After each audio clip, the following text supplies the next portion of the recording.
திரைப்பட பாடலாசிரியர் நா. காமராசன் உடலுக்கு முக்கிய தலைவர்கள், பிரமுகர்கள் அஞ்சலி செலுத்தி வருகின்றனர். உடல்நலக்குறைவால் சென்னையில் உயிரிழந்த பாடலாசிரியர் காமராஜின் உடல் பொதுமக்கள் அஞ்சலிக்காக அவரது இல்லத்தில் வைக்கப்பட்டுள்ளது. திமுக செயல் தலைவர் மு.க.ஸ்டாலின் நா. காமராசனின் உடலுக்கு மாலை அணிவித்து மரியாதை செலுத்தினார். இலக்கியம் மட்டுமின்றி திரைப்படத்துறையிலும் நா. காமராசன் கொடிகட்டி பறந்தவர் என மு.க.ஸ்டாலின் புகழாரம் சூட்டினார்.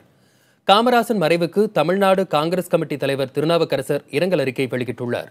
அதில் எழுத்துலகில் தனக்கென தனியொரு பாதை அமைத்து பல புது கவிதைகள் எழுதியவர் காமராசன் என குறிப்பிட்டுள்ளார். காமராசனின் உடலுக்கு வைரமுத்து உள்ளிட்ட திரையுலகினர் பலர் அஞ்சலி செலுத்தி வருகின்றனர்.